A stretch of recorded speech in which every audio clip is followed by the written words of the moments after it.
নমস্কার বন্ধুরা, আমাদের চ্যানেলে আপনাদেরকে স্বাগত জানাই। যারা চ্যানেলটিকে প্রথমবার দেখছেন তারা অবশ্যই চ্যানেলটি সাবস্ক্রাইব করে নেবেন এবং বেল আইকনটি দাবিয়ে দেবেন, যাতে চ্যানেলে দেওয়া সকল ভিডিওর প্রথম নোটিফিকেশান আপনাদের কাছে পৌঁছে যায়।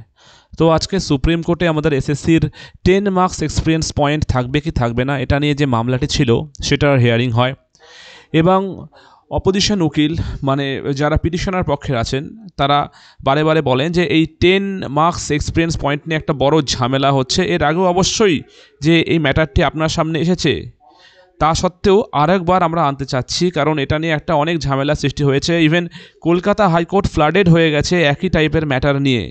তো তখন সুপ্রিম কোর্টে জাজরা জানতে চান যে এই কেসটি কবে উঠছে আমাদের সামনে।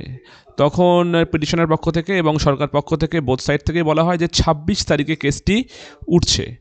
তো সেদিনকা যখন উঠবে তখন এটা নিয়ে সম্পূর্ণ কথা হবে, এটা আজকে জাজ মহাশয় বললেন।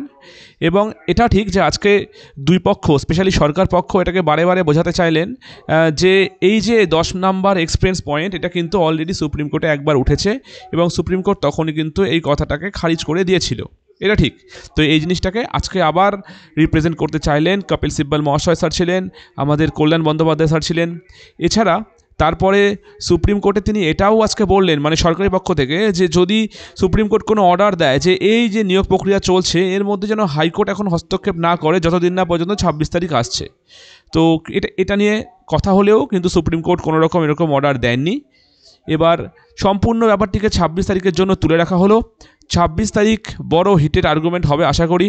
সেদিন বিকাশ রঞ্জন স্যারও যাবেন আশা করা যায়। তো আজকে তো উনি অনলাইনে ছিলেন। তো দেখা যাক এবার 26 তারিখ কী হয়। সবাই আমরা অপেক্ষা করে থাকলাম 26 তারিখের জন্য, কারণ এটা ঠিক যে 10 নাম্বার এক্সপিরিয়েন্স পয়েন্ট মেরিট লিস্টের আগে দেওয়ার জন্য, ইন্টারভিউয়ের সময় দেওয়ার জন্য ফ্রেশাররা একদম বঞ্চিত হয়ে গেছে। এটা একদম বাস্তব সত্য। সো এবার দেখার যে সুপ্রিম কোর্ট এই পয়েন্টটাকে কেমন করে দেখে। যাই হোক, আজকে খবরটি এই পর্যন্তই। ধন্যবাদ।